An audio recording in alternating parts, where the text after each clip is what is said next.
भारत के अंदर दीपावली का त्योहार तो चला गया, लेकिन यूनेस्को ने दीपावली को अमूर्त विरासत की सूची में जगह दे दी है।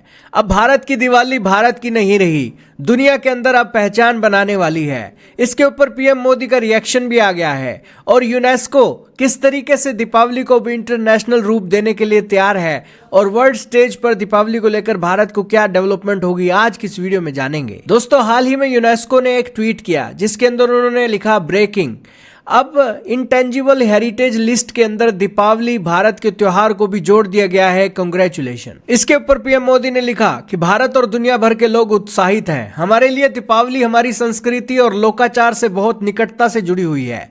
यह हमारी सभ्यता की आत्मा है, रोशनी और धार्मिकता का प्रतीक है।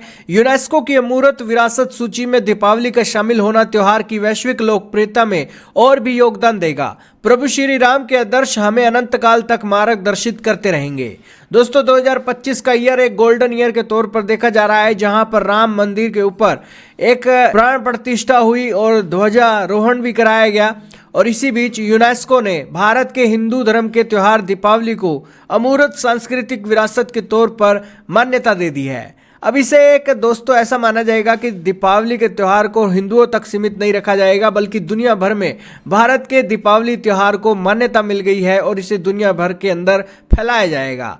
इससे दोस्तों भारत सरकार के अंदर भारत के अंदर पर्यटन को मंजूरी मिलेगी और दीपावली के त्योहार को मान्यता मिलने से दुनिया के बहुत सारे लोग इस दीपावली के त्योहार के बारे में जानेंगे।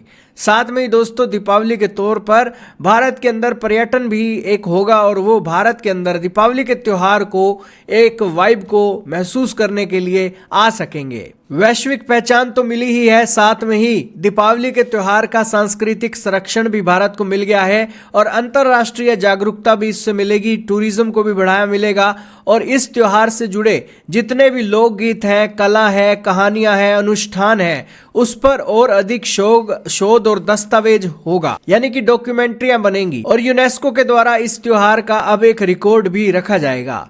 दोस्तों, ये संस्था 1945 के अंदर बनी थी लंदन में, जहां 44 देशों के प्रतिनिधियों ने भाग लिया था और फ्रांस और यूके ने इसकी एक पहल की थी।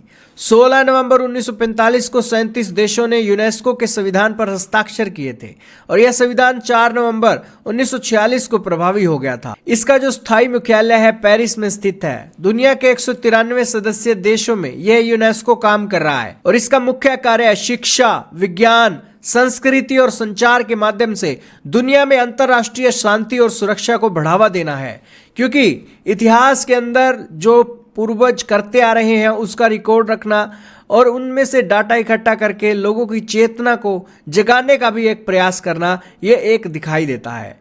ये दोस्तों इसके अंदर रिसर्च करते हैं और शिक्षा को बढ़ावा देते हैं और शिक्षा ही दोस्तों एक ऐसा हथियार है जिसके चलते इंसान की सोच बड़ी तेजी से बदलती है और इंसान शांति और सुरक्षा की चीजों को अपने जीवन में महत्वपूर्ण तरीके से आगे बढ़ाता है। यूनेस्को का काम एक सराहनीय है और भारत के त्योहार को इसके अंदर मान्यता मिलना दुनिया भर के एक देशों के लिए ये बहुत अच्छी बात है। आपका क्या मानना है, कमेंट में बताइएगा।